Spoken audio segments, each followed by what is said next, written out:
Então por isso que não podemos perder a oportunidade de falar de Jesus, de falar do amor de Jesus. Mas pastor, eu estou falando e não está recebendo, eu estou falando e não está ouvindo, mas não deixe de falar. Porque no momento da morte nós não sabemos o que acontece. Naquele momento individual, a pessoa e Deus, nós não sabemos o que acontece. Mas nós sabemos que a misericórdia do Senhor, ela é infinita. Então naquele momento não sabemos. Agora nós temos que falar. Porque naquele dia, muitos dirão, eu não ouvi, por isso que eu não fiz. Mas nós, quando nos apresentarmos diante do Senhor, nós vamos dizer, mas eu falei, não ouviram porque não quiseram. Você está vendo a diferença? Muitos vão dizer, eu não ouvi porque não me falaram. E nós vamos dizer, eu falei, não ouviram porque não quiseram. Então nós temos que estar dentro desse contexto, dos que falam do amor de Cristo, independente da situação, independente do problema, independente do que está acontecendo. Vamos falar do amor de Cristo, sabe por quê? Porque depois vai ter a morte eterna. E se essa pessoa, talvez um parente meu, um parente teu, talvez um irmão, talvez nosso pai, nossa mãe, talvez alguém próximo de nós, imagine nós sabermos que aquela pessoa desceu à sepultura e a partir dali ela deu início à vida eterna. Aonde? Em que lugar? Agora imagina você saber que um ente querido fechou os olhos aqui e abriu os olhos lá no inferno. E não tem mais volta. Então enquanto está vivo, tem tempo. Enquanto está vivo, ainda dá tempo, tá? Então no capítulo 27, fala do vento, fala de Paulo aconselhando esse povo, fala de Paulo orientando que eles esperassem, mas eles foram iludidos por uma falsa brisa, estava um vento forte, daqui a pouco vem uma brisinha suave, e eles se esqueceram de continuar no propósito em que eles estavam. Como acabou o vento forte, eles despreocuparam. E porque eles despreocuparam, o navio bateu nas rochas e se quebrou por causa da brisa suave. Pastor, o que o senhor quer ensinar com isso? Eu quero ensinar nesta noite que nós temos que estar vigilante em qualquer que seja a situação. Nós temos que andar com prudência, seja qual for a situação. Não é só na tempestade, não. Não é só no furacão que nós temos que andar com prudência, não. Nós temos que estar prudentes também quando tem só uma brisinha suave. O furacão, a tempestade é quando está dando tudo errado.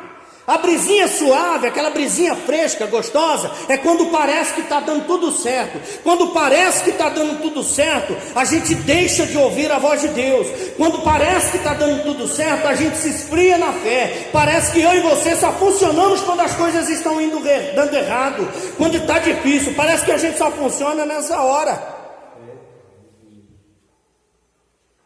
Veja que a brisinha suave, depois você lê lá na tua casa, essa brisinha suave empurrou o navio para as pedras. E o navio naufragou.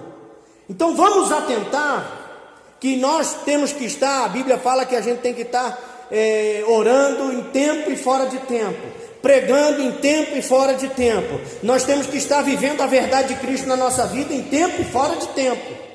Não importa a situação que nós estamos vivendo, nunca está totalmente bem. Por quê? Porque o adversário da nossa alma, ele não deixa de ser diabo nunca. E o propósito dele contra a minha vida e contra a tua vida continua sendo matar, roubar e destruir. Por isso que nós não podemos deixar de vigiar, deixar de proteger, deixar de orar, deixar de buscar pela nossa casa, deixar de pagar o preço. Mesmo quando parece que tudo está dando certo, eu ouso dizer, quando parece que está dando tudo certo, é nesse momento que você tem que buscar mais a Deus, para que as coisas continuem dando mais certo ainda. E não só buscar a Deus quando as coisas dão errado. Não só orar nas madrugadas quando as coisas dão errado, não. Quando está tudo bem, é mais um sinal que nós devemos buscar a Deus com toda a nossa força. Veja que nós continuamos, ó. A ilha de Malta foi o lugar de refúgio após um naufrágio. Então o navio naufragou. Eles fugiram nadando, correram buscando refúgio na ilha de Malta. Eu quero compartilhar com os irmãos um entendimento meu. A ilha de Malta simboliza a igreja. Simboliza isso daqui. Quantos de nós aqui tivemos a nossa vida naufragada lá fora e nós corremos aqui para dentro?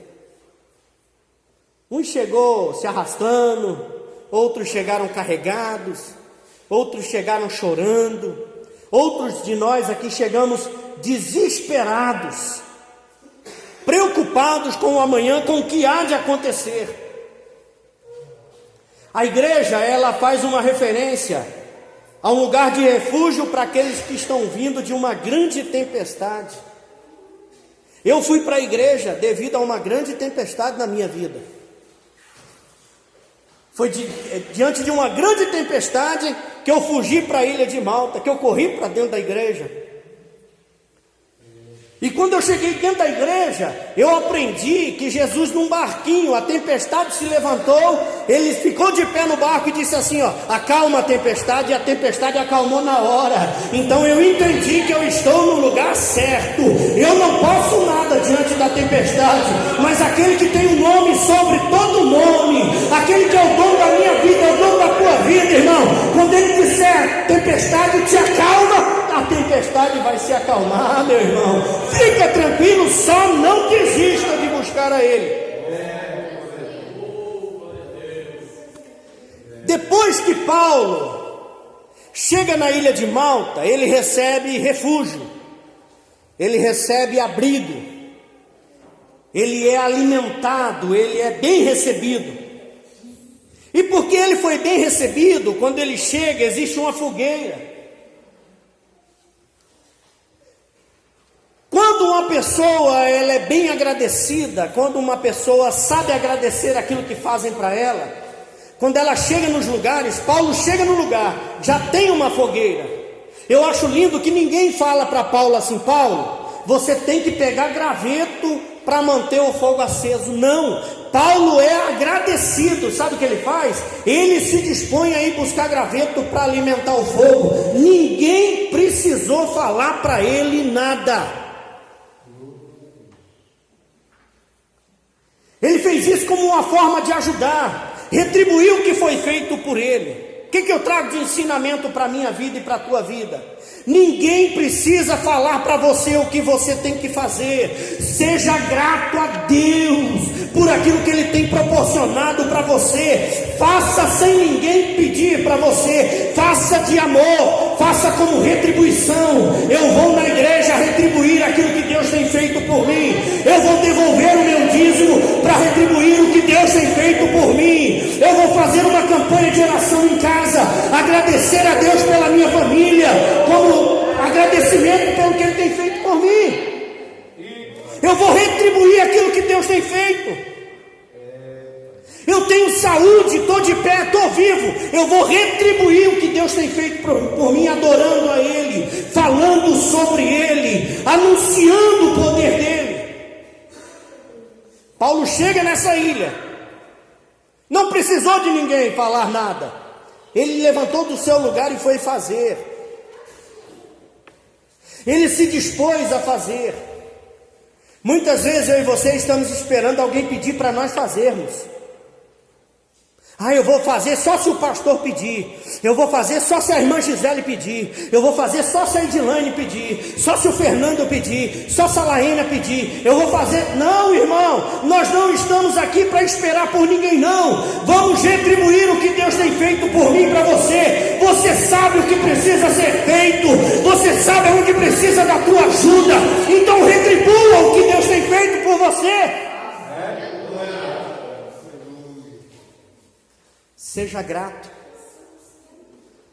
Uma das formas de agradecimento, de agradecer, É retribuir. Uma das formas de agradecer é retribuir. Retribuir. Quando mais a Deus, né, irmãos? O que Deus faz, né? Veja que Paulo vai fazer.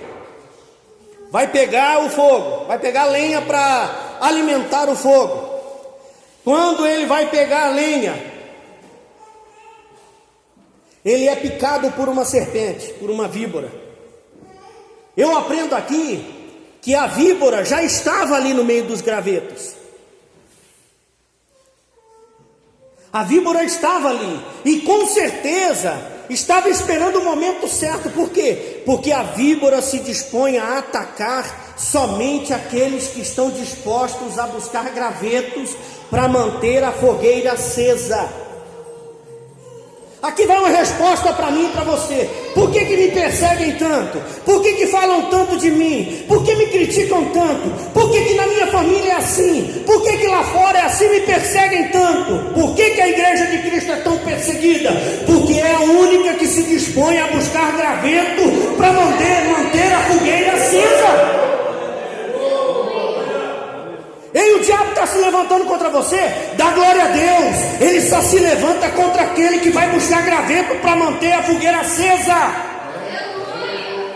A víbora não queria que ninguém fosse ali, mas Paulo foi. O diabo não quer que você faça, mas você vai fazer mesmo assim, porque o propósito teu é maior do que a tua vontade. O teu propósito é guiado pela vontade de Deus. Você faz para Ele e Ele faz para você. Então não deixe de alimentar o fogo. Não deixe de buscar graveto. Não deixe de alimentar o fogo com os gravetos. Pastor, que gravetos, pastor? O gravetinho da oração. Talvez você não tenha aquele monte de lenha para queimar, mas você tem ali um gravetinho de 5 minutos. Talvez você tenha ali um gravetinho de um jejum de meio-dia, de 3 horas. Talvez o gravetinho teu é aquele graveto que você fecha a boca, fecha os olhos, não vê nada, não ouve nada, não fala nada. Talvez o gravetinho que você tem é aquele de sair do teu lugar e vir aqui e ler uma palavra com as pernas tremendo. Mas meu irmão, não deixe de alimentar o fogo. Não deixe de fazer. Não deixe de buscar ser a diferença. Veja que Paulo chega nessa ilha e ele não vai buscar a diferença nos outros, não. Ele olha para todo mundo. Ele não fica esperando a diferença nos outros. Paulo se dispõe a fazer. Sabe o que eu aprendo aqui? A diferença não tem que estar nos outros, a diferença tem que estar em mim. Pode andar todo mundo do jeito que quiser, eu não ando. Pode todo mundo fazer o que quiser, eu não faço. Pode todo mundo pecar, eu não peco. Mentir, eu não minto. Pode todo mundo ir para onde quiser, eu não vou.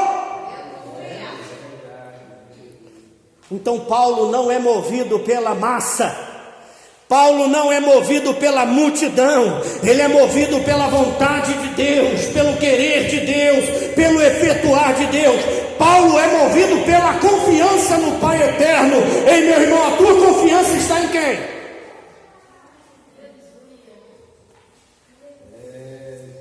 Você está depositando a tua confiança aonde? Em que lugar?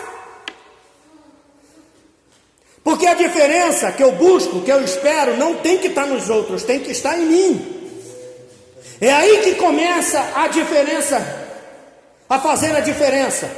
É aí que eu começo a fazer a diferença. Quando eu entendo que não é os outros, sou eu. Não começa pelos outros, começa por mim. As ações não dependem dos outros, dependem de mim.